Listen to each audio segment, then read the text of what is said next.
성경에는 참 많은 인물들이 등장하지요.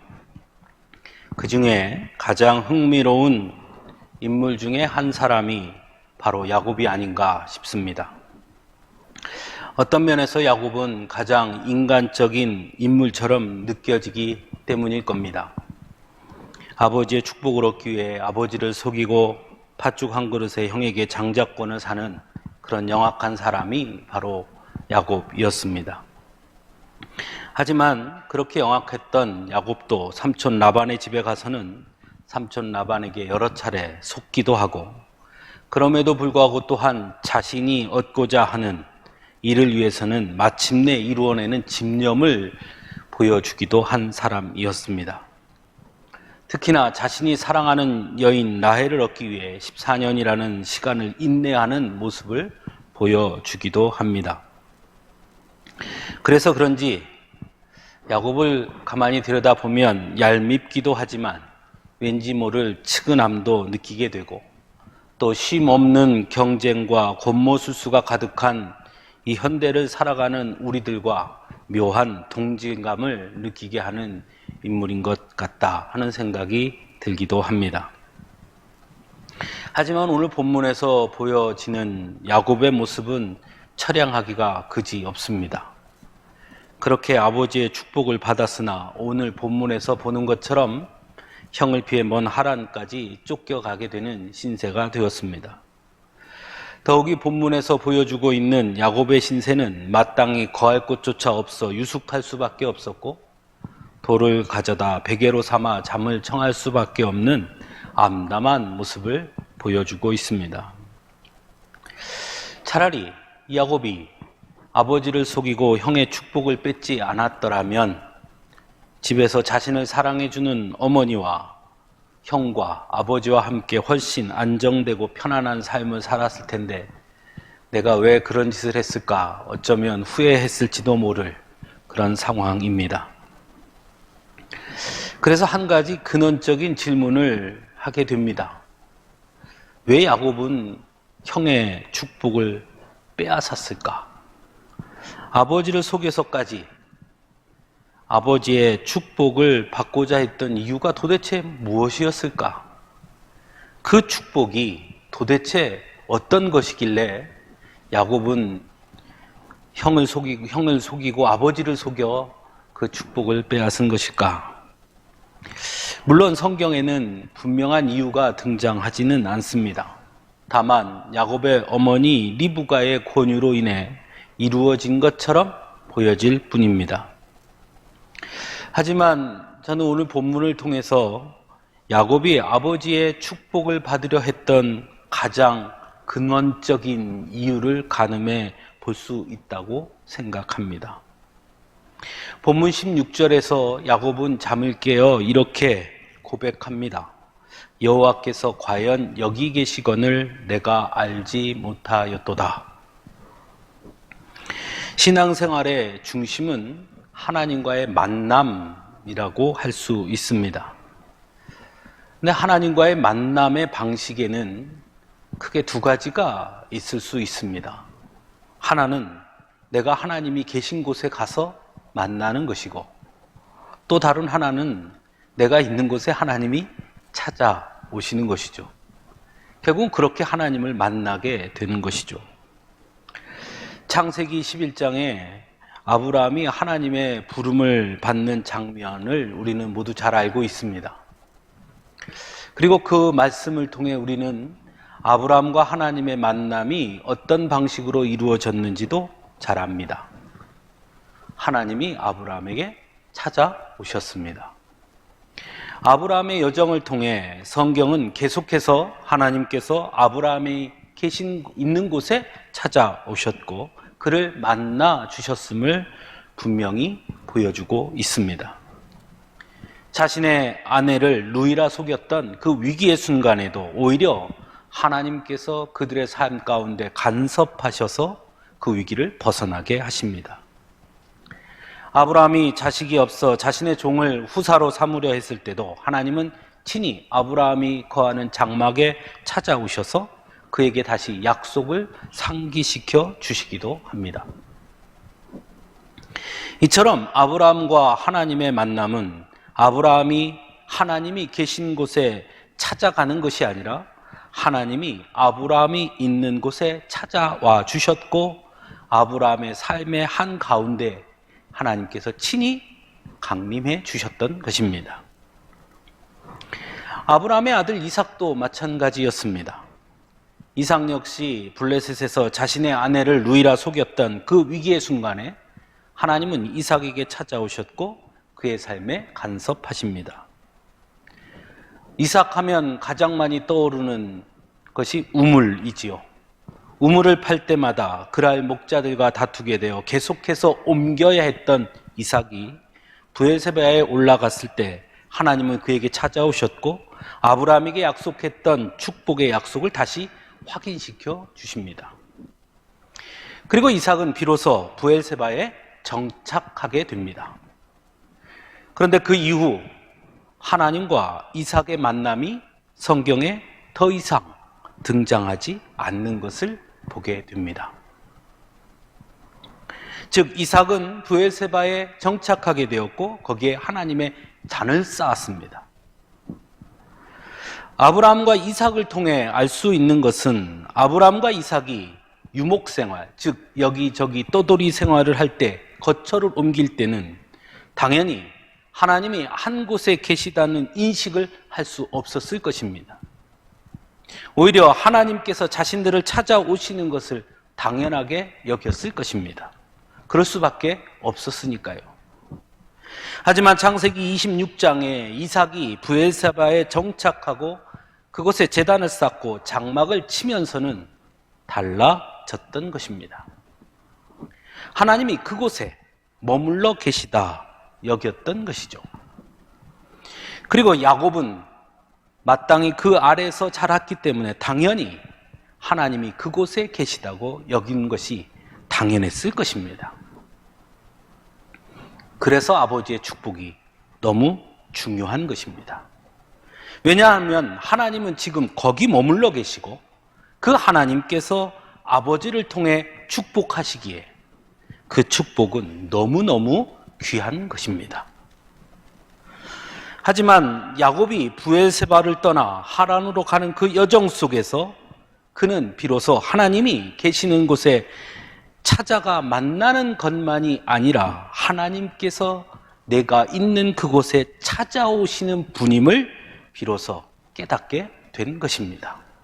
그래서 여호와께서 과연 여기 계시거늘 내가 알지 못하였도다 라고 고백한 것입니다. 이런 하나님과의 만남에 대한 방향은 사실은 계속해서 변화하는 것을 우리는 성경을 통해 또 교회 역사를 통해 보게 됩니다. 이스라엘 백성들이 후에 가나안에 정착하게 되었을 때 그들은 성전을 세우게 됩니다. 그리고 그들은 하나님께서 그 성전에 계시다고 여겼습니다. 하나님을 만나기 위해서는 성전에 찾아갔습니다. 그것이 그들의 성전 신앙의 중심이었습니다. 그래서 그들에게 성전은 가장 중요한 장소였습니다. 예수님께서 이 땅에 오셨을 때도 마찬가지였습니다. 그래서 우리가 잘 알듯이 예수님도 어렸을 때 부모님과 함께 예루살렘 성전에 가시기도 합니다. 그곳에 계신 하나님을 만나기 위함이었습니다. 이스라엘의 모든 남자는 1년에 3번 성전에 나와 하나님을 만나야 된다고 그들은 생각했고 그것이 율법이기도 했습니다. 하지만 그런 그들의 생각을 완전히 뒤엎으신 분이 또한 예수님이셨습니다. 요한복음 4장에 보면 야곱의 우물가에서 예수님과 사마리아 여인이 만나는 장면이 등장합니다. 거기서 사마리아 여인이 예수님께 이렇게 이야기합니다. 우리 조상들은 이 산에서 예배하였는데 당신들의 말은 예배할 곳이 예루살렘에 있다 하더이다. 그러자 예수님이 이렇게 대답하지요. 이 산에서도 말고 예루살렘에서도 말고 너희가 아버지께 예배할 때가 이르리라. 아버지께 참되게 예배하는 자들은 영과 진리로 예배할 때가 오나니 곧 이때라. 아버지께서는 자기에게 이렇게 예배하는 자들을 찾으시느니라. 하나님은 영이시니 예배하는 자가 영과 진리로 예배할지니라. 예수님께서는 하나님이 계신 곳으로 가서 예배하는 것이 아니라 예배하는 자를 찾아오시는 하나님을 말씀하고 있는 것입니다. 마태복음은 예수님의 나심을 기록하면서 마태복음 1장 23절에 보라, 처녀가 잉태하여 아들을 낳을 것이요 그의 이름은 임마누엘이라 하리라 하셨으니 이를 번역한 즉 하나님이 우리와 함께 계시다 함이라고 분명하게 전하고 있습니다. 즉 예수님은 하나님이 우리와 함께 계심의 표상이었고 증거였다라는 것입니다. 예수님의 오심으로 더 이상 하나님이 계시는 곳을 한 곳을 정하고 그곳에 찾아가 예배하는 것이 아니라 오히려 하나님께서 우리의 삶에, 우리의 오늘에, 우리가 있는 그 자리에 오신다는 것을 분명하게 보여주는 것이다 라는 것입니다. 그러나 초대교회 때 다시 하나님을 찾아가는 신앙이 강조됩니다. 그래서 성도들은 교회에 모이기를 힘쓰고 그곳에서 함께 예배했습니다. 하지만 초대교회는 그렇다고 하나님을 한 곳에 머물러 계시는 분으로만 여기는 이스라엘의 성전 신앙과는 조금 차별이 있었습니다. 만일 그렇게 여겼다면 바울이 가는 곳곳마다 교회를 세울 수 없었을 것이니까 말입니다. 오히려 초대교회는 하나님을 찾아가는 믿음과 우리의 삶에 찾아오시는 하나님에 대한 믿음의 조화를 이루었다라고 보는 것이 어쩌면 더 정확할 것입니다. 하지만 중세시대에 이르러서 다시 교회는 하나님이 계신 곳을 강조하기 시작했습니다. 그래서 하나님이 계신 곳이니 그곳이 더 멋지고 더 웅장해야 한다고 생각했습니다.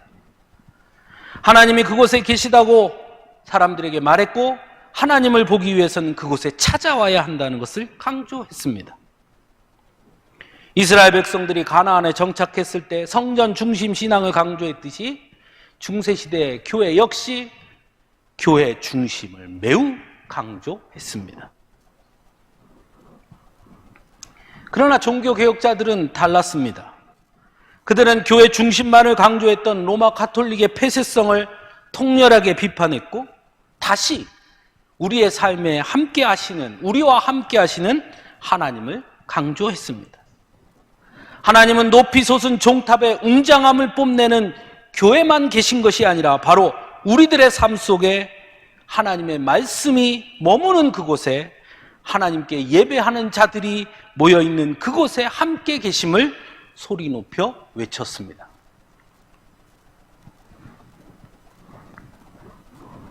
그럼 우리는 어떻습니까? 우리 한국 교회 말입니다. 우리의 신앙의 중심은 어떠하냐 하는 것입니다.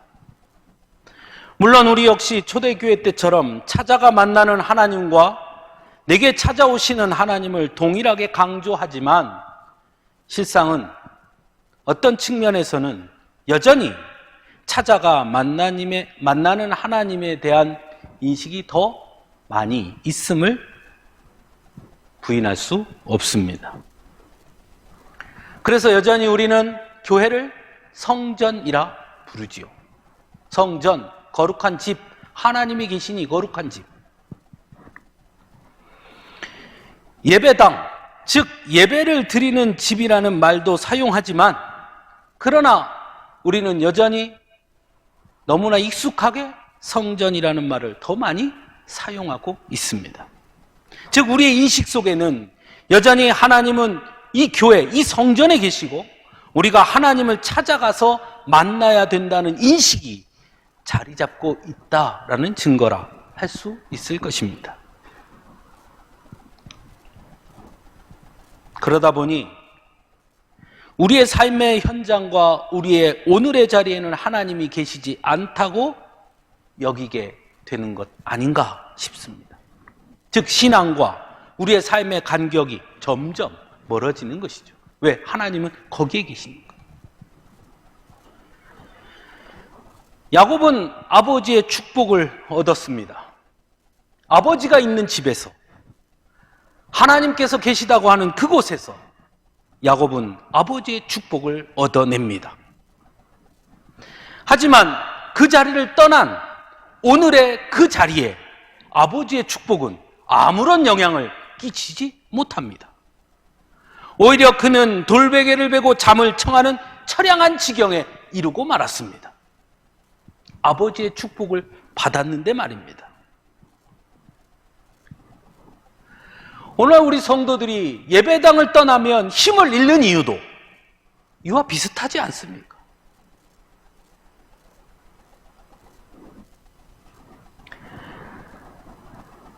아버지가 계시는 곳, 하나님이 계시는 곳을 떠났기 때문에, 그래서 그럴까 싶었을지도 모릅니다.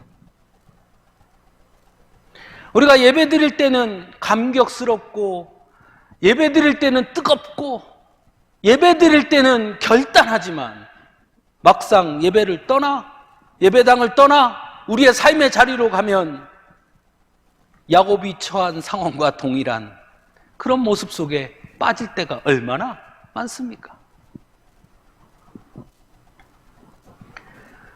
그런데 하나님은 바로 그 자리에 찾아오십니다. 그리고 말씀합니다. 내가 너와 함께 있어 내가 어디로 가든지 너를 지키며 너를 이끌어 이 땅으로 돌아오게 할지라 내가 내게 허락한 것을 다 이루기까지 너를 떠나지 아니하리라. 하나님은 야곱에게 말씀한 거죠. 아버지가 계시는 곳, 아버지의 축복 아래 내가 있는 것이 아니라 야곱아, 오히려 나는 내가 있는 곳에 언제나 있을 거다. 그러니 염려하지 마라. 사랑하는 성도 여러분, 우린 잘 압니다. 하나님은 어디에나 계십니다. 오히려 우리는 예배당에 와서 그래서 함께 예배하는 것입니다. 왜? 여기에도 하나님이 함께 하시니까요. 우리가 예배하는 그 자리에 하나님이 함께 하시기 때문에 예배당에 와서 함께 예배하는 이 자리에도 하나님이 함께 하시는 것입니다. 예배당에 하나님이 머물러 계시기 때문에 우리가 찾아오는 것이 아니라 우리가 예배하는 자리에 계시기에 우리는 예배당에서 함께 예배하는 것입니다. 하나님은 우리가 함께 예배하는 것을 기뻐하시기 때문에 우리가 함께 예배하기 위해 예배당에 모여 예배하는 것입니다. 그리고 그 자리에 예배하는 우리들을 하나님은 만나 주시는 것입니다. 그런데 지금은 우리가 함께 예배할 수 없는 상황이지요. 그렇다고 우리가 하나님을 만날 수 없는 것은 아닙니다. 왜냐하면 하나님은 우리가 있는 그곳에 언제나 함께 하시는 임마누엘 하나님이시기 때문입니다. 중요한 것은 장소도 중요하지만 우리가 있는 그곳에서 신령과 진정으로 예배하느냐, 그것이 중요한 것입니다. 왜냐하면 신령과 진정으로 예배하는 자를 찾으시는 하나님이시고 그곳에 함께 하시는 분이니까 말입니다. 야곱이 아버지의 집 아래 머물러 있을 때 야곱은 깨닫지 못했습니다. 그래서 내가 미처 알지 못하였구나 라고 말합니다.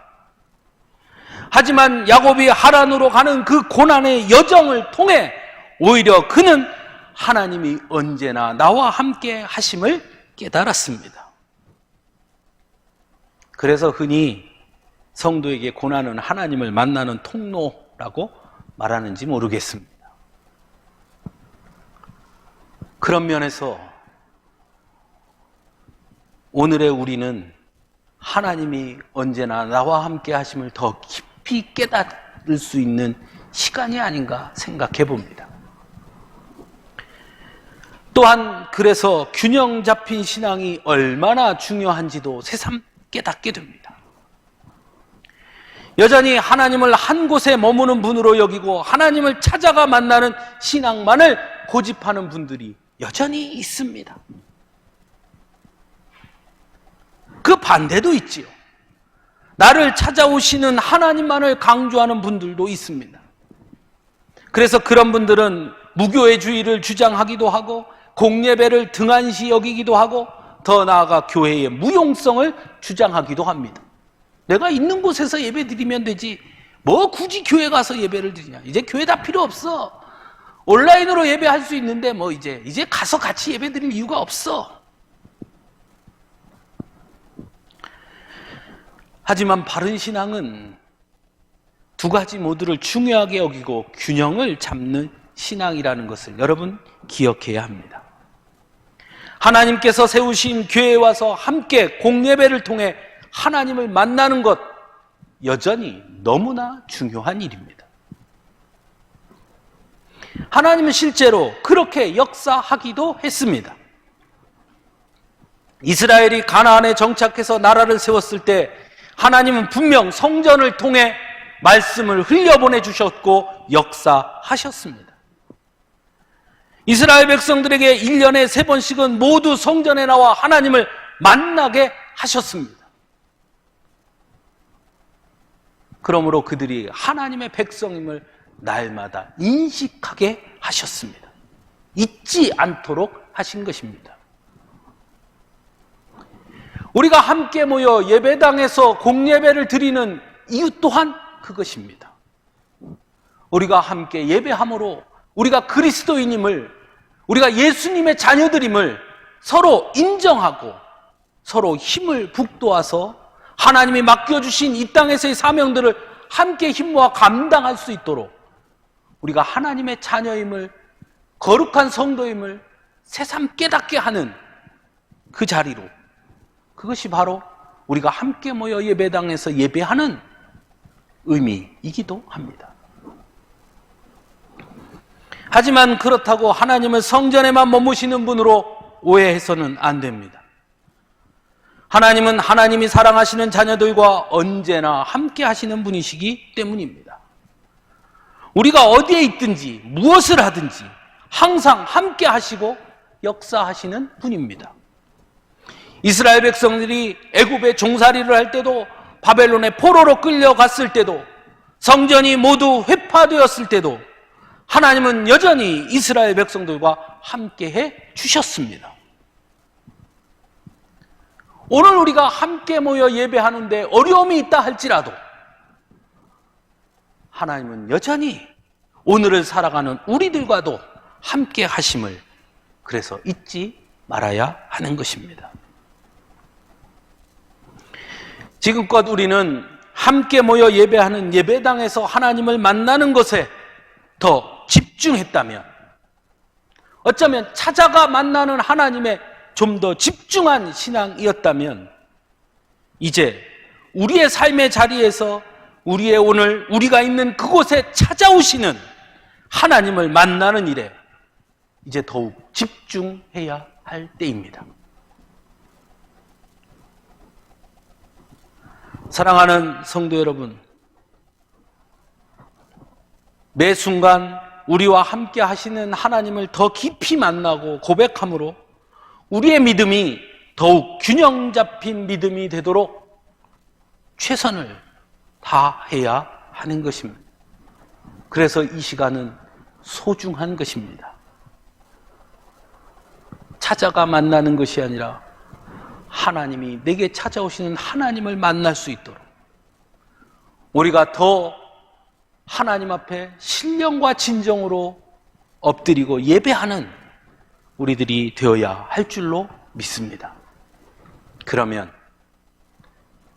이전에 깨닫지 못했던 더 크신 하나님의 은혜와 사랑, 하나님의 역사하심을 우리는 경험하게 될 것입니다. 예배하지 않는 것이 아니라, 예배를 드리지 못하는 것이 아니라 진정한 예배를 우리가 드리는가를 고민하는 우리들이 되기를 간절히 바랍니다.